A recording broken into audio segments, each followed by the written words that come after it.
Chers téléspectateurs, nous vous remercions de ce que vous faites à nouveau votre propre opinion en écoutant non seulement la voix des médias du mainstream, mais aussi des contre-voix comme celle de notre site Mur des Lamentations.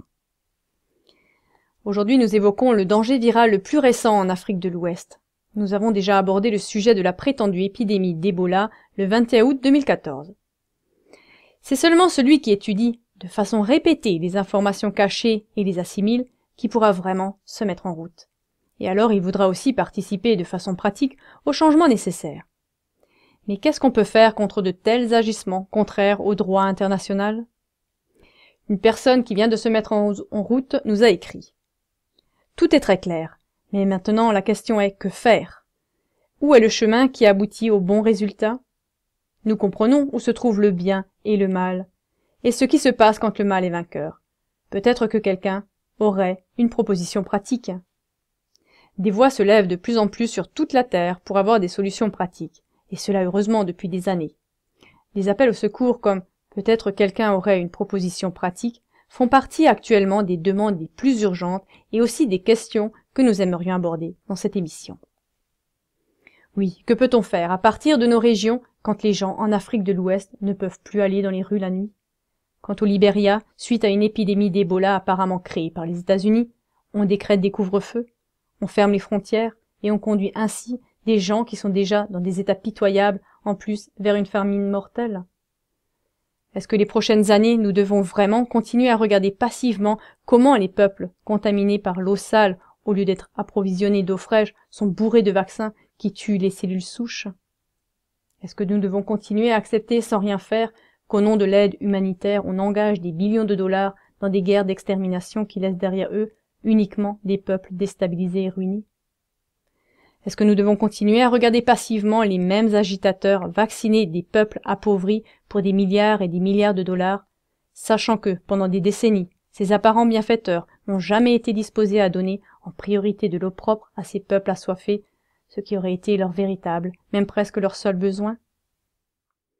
Quiconque ne veut plus continuer à accepter sans rien faire ces pratiques dédaignant les hommes peut, a le droit et doit se mettre en réseau avec des gens qui ont les mêmes idées. Pourquoi s'interconnecter? Pour parvenir à la solution pratique, bien sûr. Mais il n'y a pas de solution réelle sans l'installation préalable de réseaux aux moyens d'information de dévoilement. Le premier pas ou la première solution pratique doit commencer avec l'installation de réseaux par la transmission de telles informations du dévoilement. Dans un premier temps, une minorité de personnes informées doit sortir de la majorité des informés. Ensuite, cette minorité informée doit devenir une minorité agissant de façon pratique.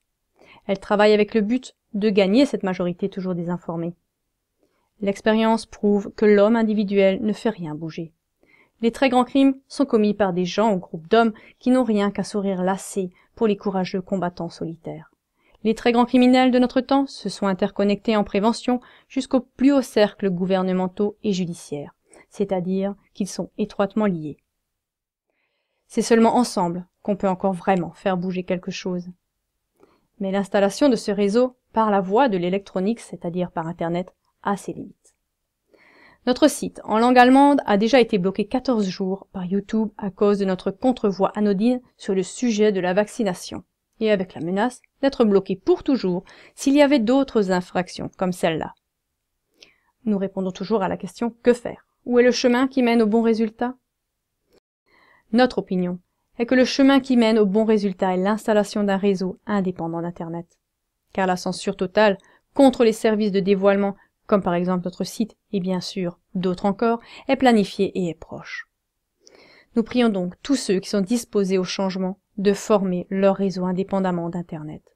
Ceux qui veulent rester en contact avec nous, même après une censure d'Internet, peuvent le faire en participant à notre sondage. Vous trouverez ce lien sous cette vidéo. Ceux qui veulent être informés sur nos autres activités peuvent s'abonner encore aujourd'hui à notre bulletin de nouvelles. Vous trouverez aussi ce lien sous cette vidéo. Comme nous l'avons dit, nous vous recommandons tout particulièrement de participer à notre sondage. Par celui-ci, nous construisons un réseau d'information indépendant d'Internet. Les contrôleurs en protection des données informatiques préviennent à juste titre que les Européens se dirigent, comme des somnambules, vers la censure totale. Ce serait seulement une question de temps jusqu'à ce que le piège s'enclenche aussi chez nous. De notre côté, nous avons pris en compte cet avertissement et nous formons déjà ce réseau indépendant d'Internet. Nous nous réjouissons de ce que vous participez et de ce que vous restez avec nous, quoi qu'il advienne.